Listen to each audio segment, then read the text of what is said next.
I waited. I believed in you. But the truth is, you're a failure. I'm done waiting for you to become somebody. Congratulations on your promotion, Vice President. Wait, you knew about this? I didn't choose who earned it. I only created the position that made it possible. She said it on a Wednesday evening in the kitchen, which was where the most honest conversations of our marriage had always happened.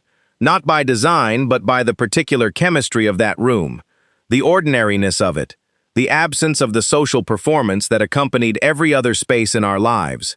She was standing at the counter with her back partially to me, and she said it in the tone of someone who has been holding a sentence for a long time and has finally decided that the holding is more exhausting than the saying. She said I was a failure.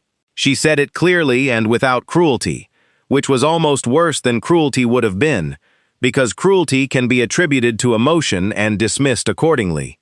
She said it the way you state something you have concluded through careful observation over a long period of time. She said she had waited, and watched, and hoped, and that she was done with all three.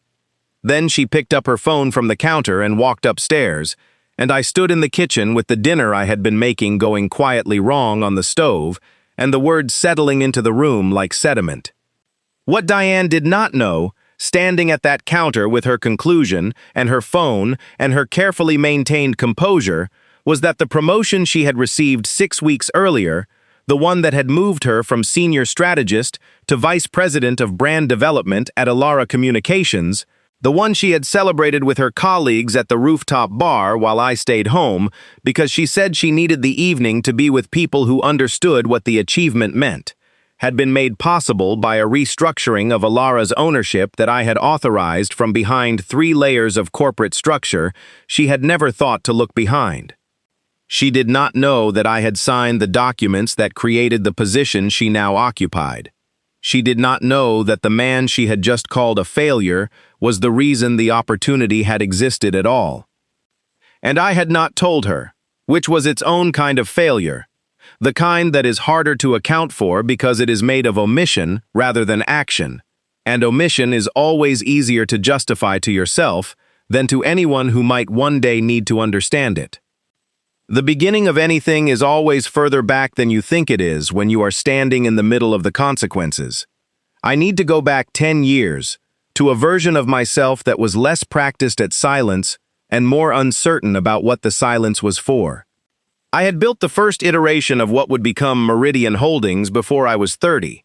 It started as a single commercial real estate acquisition in a mid-sized city where the market had mispriced a block of mixed-use properties, and it grew from there with the specific momentum of something that has been correctly calibrated to the conditions it is moving through.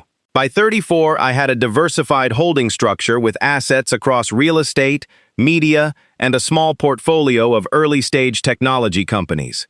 By 38, when I met Diane, the total value of what I controlled had crossed a threshold that made the word wealthy technically accurate and practically insufficient. I had kept none of this visible, not because I was ashamed of it, and not as a deliberate strategy of concealment, but because I had learned, through a series of experiences that I will not recount in full because they are not the story, that the visibility of resources fundamentally altered the quality of what people offered you in return for them. Attention paid to a wealthy man is attention paid to the wealth first, and the man somewhere in the distance behind it. I had grown tired of that distance. I had decided to remove the variable. The version of me that Diane met at a conference on urban media and public communication was a private investment manager of comfortable but unremarkable means, interested in media development, present at the conference because one of the smaller companies in my portfolio had sponsored a panel. I was not performing poverty. I was simply not performing wealth, which is a different thing and requires less effort than people assume. Diane was presenting a case study on brand repositioning for a mid-sized regional media company. She was good at it, precise and confident, with the specific quality of someone who has done enough real work to talk about it, without needing to perform the talking. She answered the panel's questions without hedging and disagreed with one of the other presenters, without softening the disagreement into something more socially comfortable. I found her immediately interesting for the same reason I had always found directness interesting. It was the quality least likely to be performed for an audience. We talked for an hour after the panel. She asked me what I actually thought about the regional media landscape, not professionally, but as someone who paid attention to it. I told her. She disagreed with 2 of my 3 points and made a better argument for her positions than I made for mine, which was a more honest assessment of the conversation than I might have offered at the time, but is the accurate one in retrospect. We were married 3 years later. The ceremony was exactly what she wanted, which was elegant and specific and not large, the kind of event where every person present had been chosen rather than included by default. Her parents were warm and engaged. Her friends were interesting people doing work they found meaningful, and the day felt like the beginning of something that had been properly constructed rather than simply initiated. I had considered, on several occasions in those 3 years, telling her the full truth of my financial position. I came close to it twice. Once in the second year when we were discussing whether to buy the apartment we had been renting, and the conversation required me to navigate around certain facts in ways that felt increasingly ungainly. And once in the third year, when she made a comment about a colleague's husband that suggested she had assembled certain assumptions about our comparative circumstances. Both times I found a reason to defer. The reasons were not dishonest, exactly. They were genuinely held. But I was also aware, in the way you are aware of things you have decided not to examine too carefully, that they were also convenient. What I told myself was that I was waiting for certainty. What certainty meant, in practice, was a level of confidence in the relationship that felt sufficient to absorb the information without altering the nature of what we had. I kept moving the threshold. That was the mistake. Not the original decision to be cautious, but the way caution became habit and habit became a structure I lived inside without noticing that it had walls. Diane had joined Elara Communications 4 years before the kitchen conversation. She was a strong strategist, with a clear instinct for brand positioning and a professional reputation that she had built genuinely, through real work and accurate judgment, and which she was justifiably proud of. I want to be clear about that, because what followed is not a story about a woman who did not deserve what she achieved. She deserved it entirely. What she did not know was the full picture of the structure within which she was achieving it. I had acquired a minority stake in Elara Communications 2 years before Diane joined the company, through Meridian's media portfolio vehicle, as part of a broader strategy of developing regional communications assets that I believed were undervalued relative to their structural position in local media markets. The acquisition had been managed through the standard holding arrangement, entirely separate from anything connected to my name in daily life. The Elara board knew the name of the holding vehicle. They did not know the name of the person behind it. When Diane told me she was interviewing at Elara, my first instinct was to tell her about the connection. My second instinct, which I am less proud of, was that telling her would require telling her everything else, and I was not prepared to do that at a moment that was hers professionally rather than mine. I told myself I would find a better moment. The better moment did not arrive before she was hired, and once she was in the company, the connection felt increasingly complex to disclose, which is how a manageable situation becomes an entrenched one. Over the following 2 years, Elara's performance improved steadily under a new executive team that the board had assembled with my holding structure's input, though not my direct involvement. The company's brand strategy division, which Diane led as a senior strategist, was a genuine contributor to that improvement. Her work was visible to the board in the way good work becomes visible when a company is performing well and people are paying attention to why. I knew this through the quarterly materials I reviewed. I maintained a careful distance from any operational involvement that might have created an appearance of favoritism. When the board proposed creating a new vice president position to consolidate the brand and communications function, the proposal came through the governance process in the normal way. I reviewed it along with the other materials from that quarter. Diane's name was not in the proposal document. It appeared in the supporting materials as one of 3 internal candidates identified by the executive team. Her qualifications were assessed alongside the others. The board's recommendation was unanimous. I signed the governance authorization in my capacity as the holding structure's representative. I did not intervene in the process.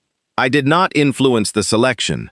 What I did was authorize the structural change that created the position, which is a different thing from choosing who filled it, though I understood, when I signed, that the distinction was one that would require careful explanation if it ever needed to be made. Diane received the promotion offer 6 weeks before the kitchen conversation. She called me from the office when she got the news, and she was, in that moment, entirely herself, the version of her I had fallen in love with, unguarded and genuinely delighted, the specific joy of a person who has worked for something real and watched it arrive. I felt, listening to her, something that was genuinely uncomplicated. I was proud of her. I was glad for her. The fact that my signature existed somewhere in the chain of events that had made it possible did not diminish what she had done to earn it. What it did do was add a weight to the silence I was carrying that I had not fully accounted for. The 6 weeks between the promotion and the kitchen were not a single deterioration.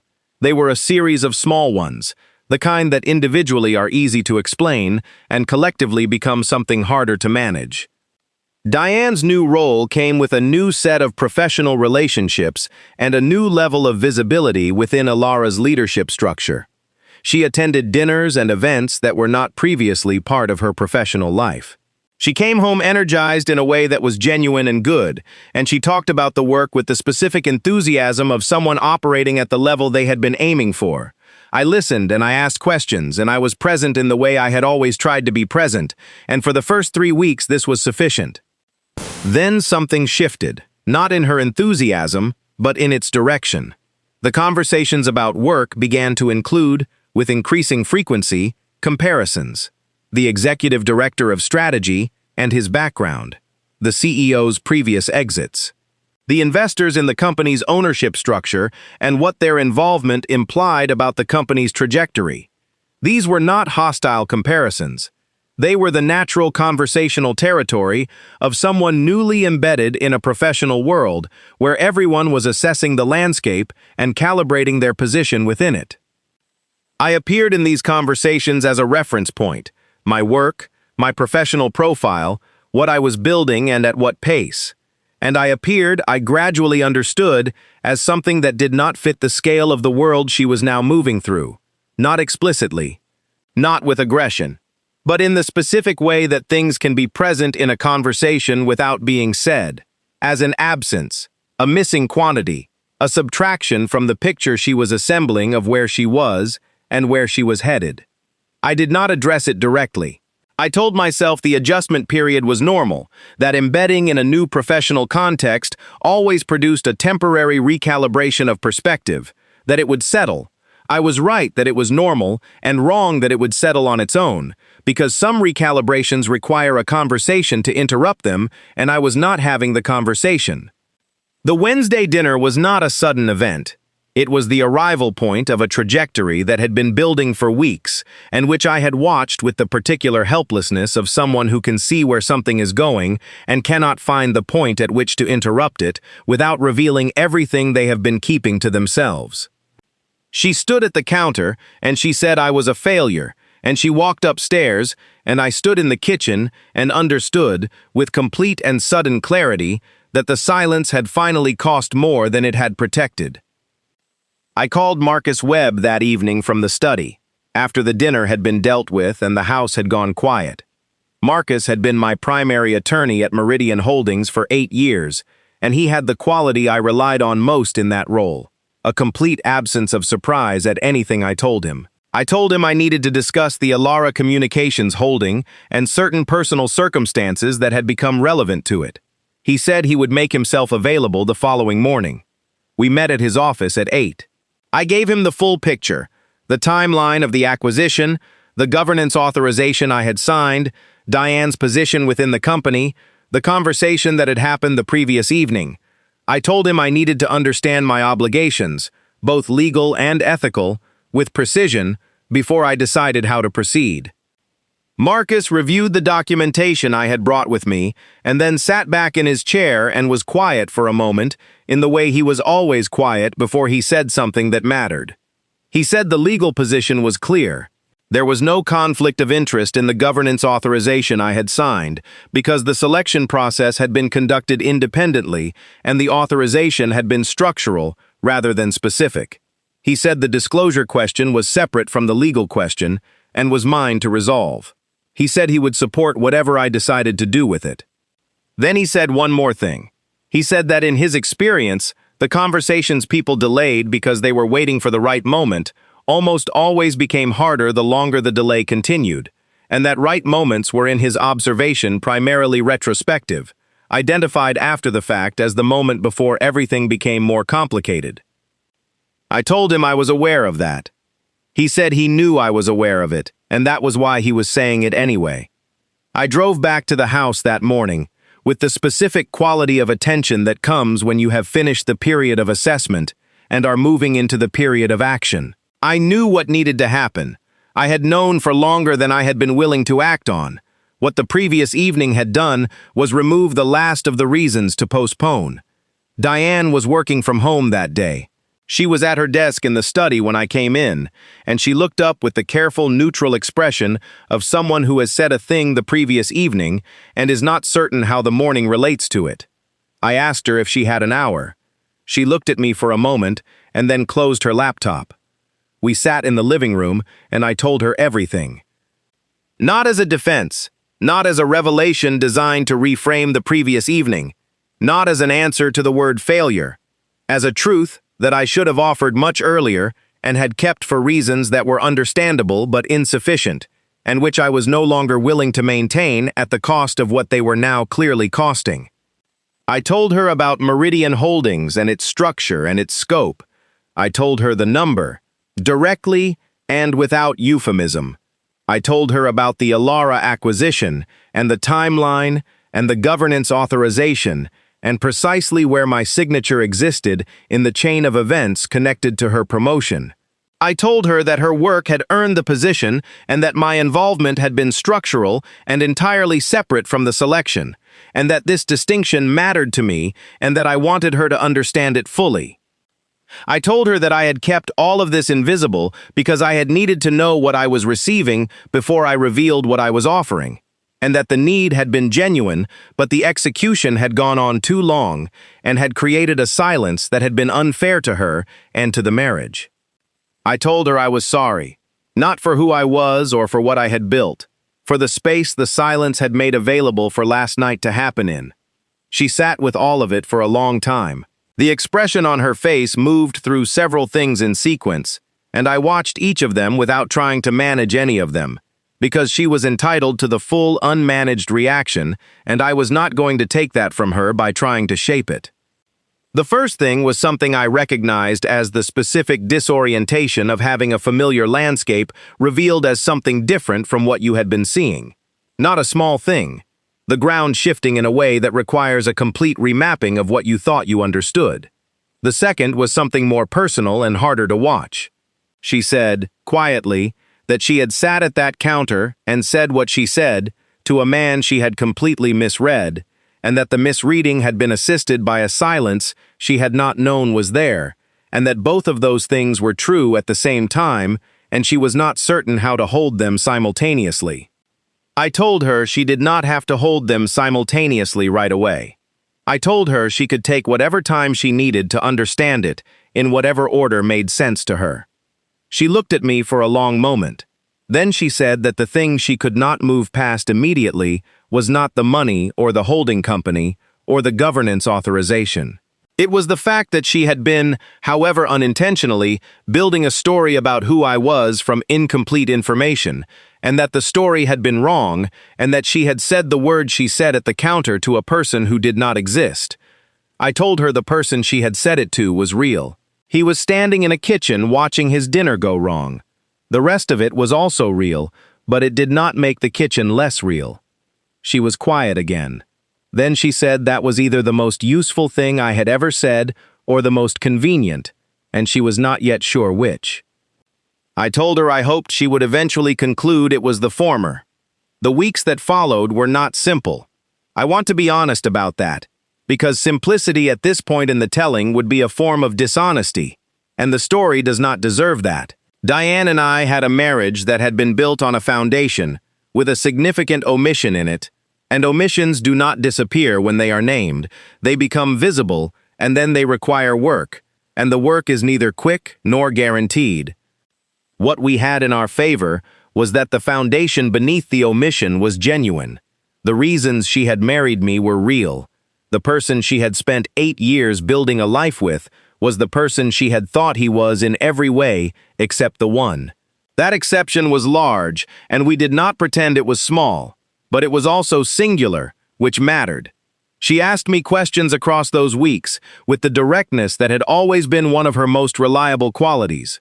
She asked about specific decisions I had made, specific moments in the marriage where the omission had shaped what happened. She asked about the Alara acquisition in detail and reviewed the governance documentation herself, which I expected and respected. She asked about Marcus and about Elena, my executive director at Meridian, and what they had known and when. She built a complete picture, with the same methodical care she brought to professional problems, and I answered every question fully and without management.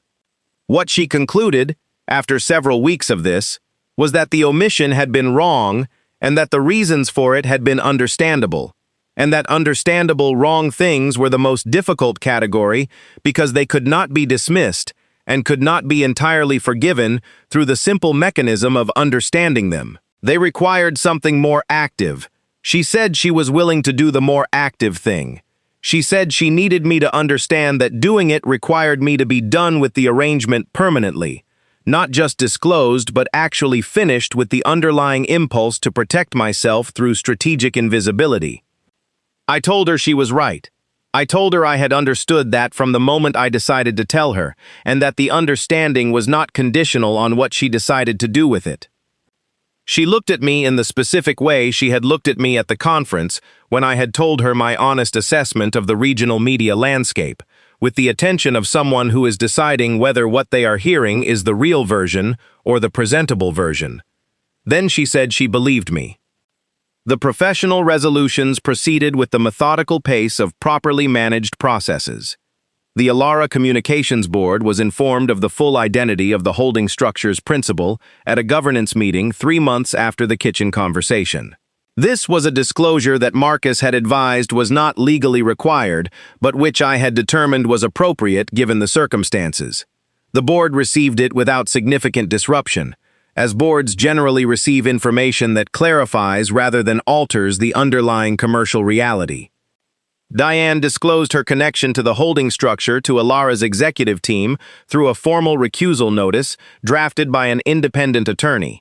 The recusal covered any future governance decisions in which a conflict could arise. Her professional role was unaffected. Her position had been earned before the disclosure, and the disclosure did not change the evaluation that had produced it. I established a formal transparency protocol for Meridian's operating companies that required full disclosure of the holding structure's principal identity at the board level across all portfolio companies. Marcus had suggested this was overcautious. I told him I had developed a personal view on the costs of structural invisibility and that I was prepared to accept the overcautious version. He said that was his experience of how people arrived at new policies. Diane and I attended Alara's annual leadership dinner that autumn. It was the first time I had appeared in a professional context connected to the company, and the first time anyone in that room had seen us together with the full picture available.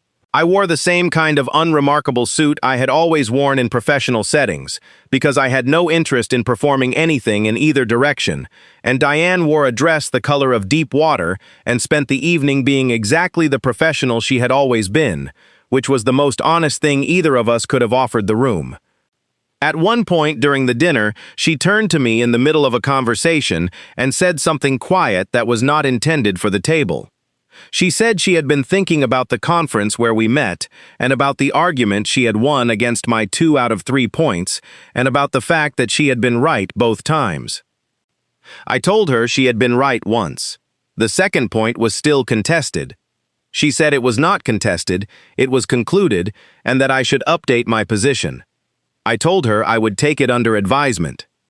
She smiled in the specific way she smiled when she had made a point she considered final, which was the smile I had been looking at for 8 years and which remained, after everything, one of the better things I had encountered in my time on this earth. The drive home was quiet and easy, and the city moved past the windows in the way cities move past windows at night, with the particular beauty of things that are not trying to be beautiful, and I thought about the kitchen and the cold dinner and the word that had settled into the room like sediment, and about everything that word had eventually forced into the open that the open was better for containing. I thought about what I had wanted, from the beginning of all of it, which was simply to be known before I was assessed, and to be chosen before the choosing was complicated by what the choosing came with. That was not an unreasonable thing to want. It had simply required a longer and more difficult path than I had anticipated, and the path had cost things that deserved to be named as costs, rather than explained away as necessary. What remained, on the other side of all of it, was a marriage that was more specifically understood than it had been, between two people who were more specifically known to each other than they had been, and a silence that had been, at last, entirely retired. That was not a small thing. It was, in the end, the only thing that had ever actually mattered. The evening continued, and the city was quiet, and there was nothing left to keep from anyone, and the road ahead was simply the road ahead, belonging entirely to whatever we chose to build along it. That was enough. It was more than enough. It was everything.